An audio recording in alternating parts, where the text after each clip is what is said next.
Pakistan-occupied Kashmir remains on the boil. While the Pakistan Army Chief Asim Munir's forces try to stifle the voice of the people, the crackdown has backfired. Protesters in Pakistan-occupied Kashmir have affirmed that thousands will sacrifice their lives but will not surrender.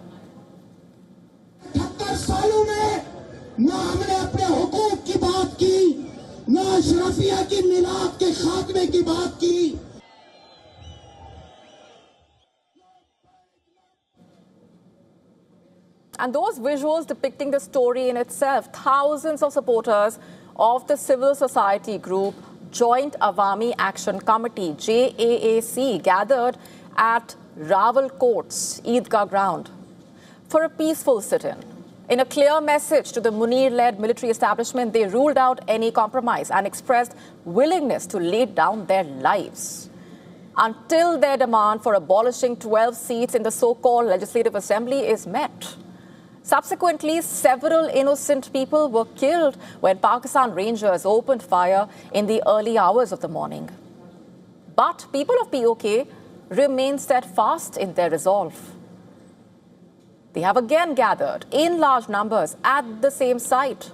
And as per reports, JAAC is ready for negotiations only if its ban is revoked. The dead bodies of the deceased are returned, and the Pakistan paramilitary troops are withdrawn from the urban areas.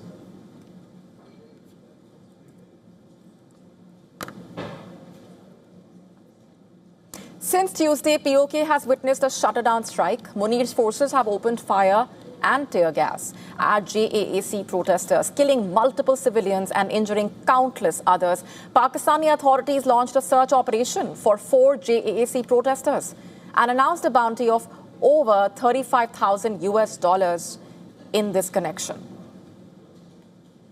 In fact, the crackdown in PoK continues to provoke outrage around the world.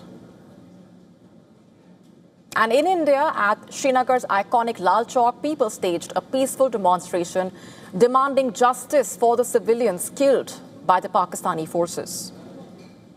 The reported civilian killings in Pakistan, that's raising, in Pakistan-occupied Kashmir, that's raising a very, very serious concerns. And firstly, it's very disappointing to see such killings, internet shutdown in PoK, and civilians getting killed.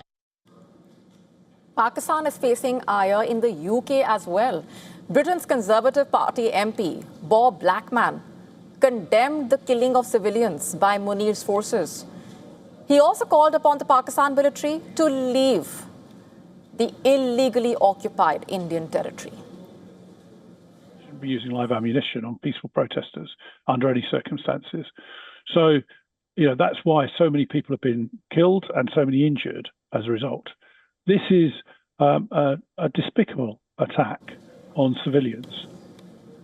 And as Munir continues to face backlash, trouble is brewing in Pakistan's own backyard. A day earlier, traders, transporters, mine owners implemented a shutdown strike in Balochistan. This came amid growing attacks on vehicles carrying minerals. As a result, all business activities and transport was suspended in Quetta and other parts like Gwadar and Kuzdar. And according to reports, protesters blocked all 4 national highways using heavy boulders, trucks, oil tankers, halting all passenger and supply routes. But the strike ended following successful negotiations with the provincial government. With the situation in PoK spiraling out of control and growing calls for justice by the protesters, it remains to be seen whether Munir's forces go back to the negotiating table or continue with their brutal crackdown.